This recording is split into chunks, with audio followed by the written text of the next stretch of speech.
প্রধানমন্ত্রী জনাব তারেক রহমান এমপি আপনাকে, আপনার সকল সঙ্গী যারা ছিল তাদেরকে, সেই সঙ্গে সকল নেতা কর্মীকে অসংখ্য ধন্যবাদ জানিয়ে এই বৃক্ষরোপণ কর্মসূচি এখানে শেষ করছি। আল্লাহ হাফেজ।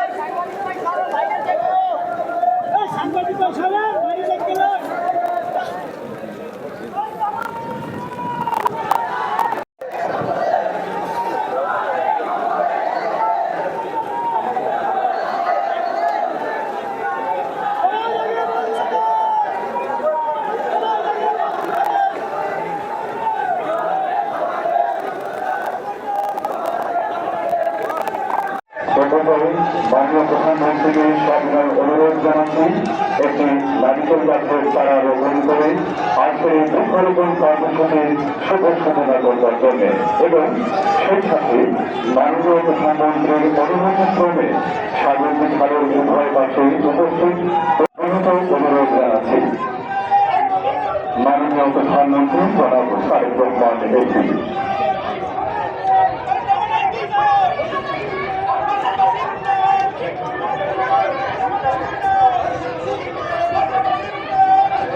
বৃক্ষরোপণ কর্মসূচির শুভ সূচনা করছেন গণপ্রজাতন্ত্রী। আচ্ছা, সবাইকে বাংলাদেশে ডিসিপ্লিন হতে হবে। লাইনে দাঁড়ান, লাইনে দাঁড়ান। হ্যাঁ, ডিসিপ্লিন নামে সবাইকে বাংলাদেশ করাতে হবে। বিসমিল্লাহির রহমানির রহিম। এখানে উপস্থিত ভাই বোন, আসসালামু আলাইকুম। আপনারা সবাই ভালো আছেন? বিশেষ করে যারা আমার সাথে গাছের চারা রোপণ করবেন, সবাই ভালো আছেন?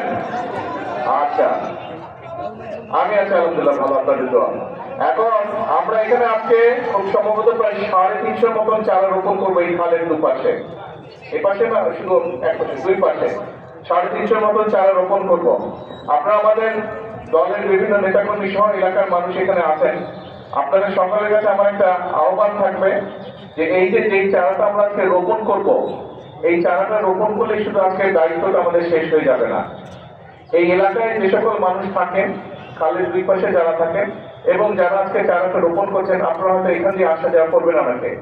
আর বিশেষ করে এলাকায় যারা থাকেন, আমি আপনাদের সকলকে অনুরোধ করব যে এই প্রত্যেকটি গাছের, এই 350 গাছের যত্ন আমাদেরকে নিতে হবে।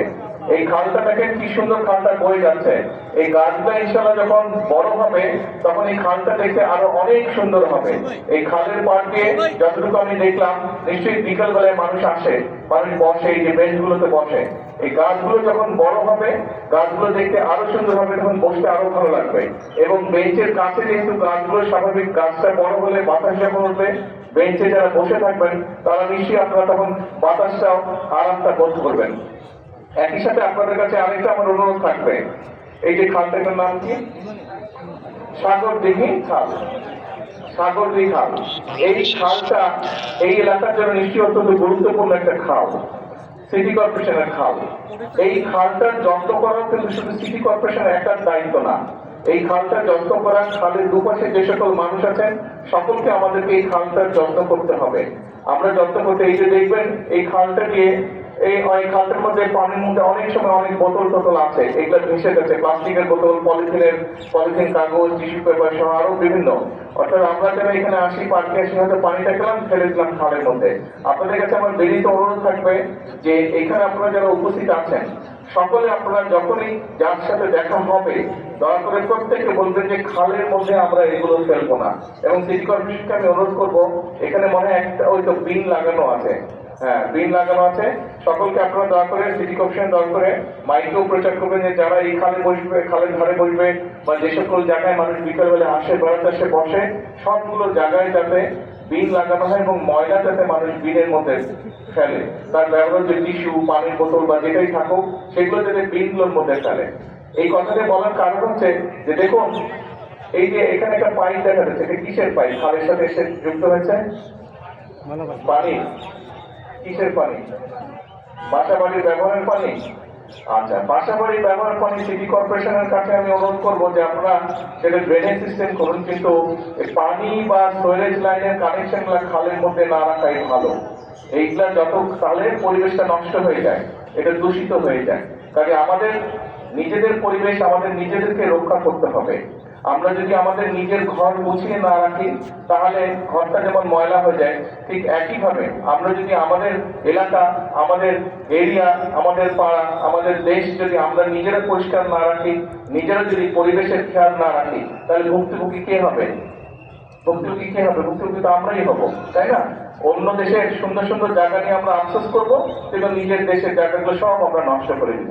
কাজে আসেন আমরা সকলে মিলে, মুক্তিযুদ্ধ যখন হয়েছিল দল মত নির্বিশেষে সকল মানুষ মিলে, ধর্ম বর্ণ নির্বিশেষে সকল মানুষ মিলে আমরা যুদ্ধ করে দেশ স্বাধীন করেছিলাম। এই মাত্র কয়েকদিন আগের কথা, আমরা এই দেশ থেকে স্বৈরাচারকে বিদায় করেছি। সকল শ্রেণী পেশার, সকল ধর্ম মত নির্বিশেষে সকল শ্রেণী পেশার মানুষ রাজপথে নেমে এসে স্বৈরাচারকে এই দেশ থেকে হটিয়েছে। তার মানে আমরা সকলে মিলে যদি কাঁধে কাঁধ রেখে দেশের জন্য, মানুষের জন্য যেই কাজগুলো ভালো, সেই কাজগুলো যদি আমরা করি তাহলে সকলে মিলে উপকৃত হয়। আসুন আজকে এই বৃক্ষরোপণের দিনে আমরা সকলে মিলে প্রতিশ্রুতিবদ্ধ হই যে আমাদের দেশের পরিবেশ ইনশাআল্লাহ প্রত্যেকে আমাদের যে যার যতটুকু অবস্থান আছে সেখান থেকে আমরা চেষ্টা করব আমরা যেখানে বসবাস করি, আমাদের আশেপাশের এলাকা, আমাদের ঘর বাড়ির আশেপাশের এলাকা, আমাদের অফিস আদালতের আশেপাশের এলাকা, আমাদের স্কুল কলেজের আশেপাশের এলাকা, আমাদের হাসপাতালের আশেপাশের এলাকাগুলো প্রত্যেকে আমরা চেষ্টা করব পরিবেশটা যাতে নষ্ট না হয়, পরিবেশটা যাতে সুন্দর থাকে, ভালো থাকে, সেটার আমরা চেষ্টা করব। আজকের এই দিনে এটি হোক আমাদের প্রত্যাশা, এটি হোক আমাদের প্রতিজ্ঞা। সকলের কাছে আবারও সকলের কাছে দোয়া আছে। আমার বক্তব্য শেষ করছি। আসসালামু আলাইকুম। অসংখ্য ধন্যবাদ।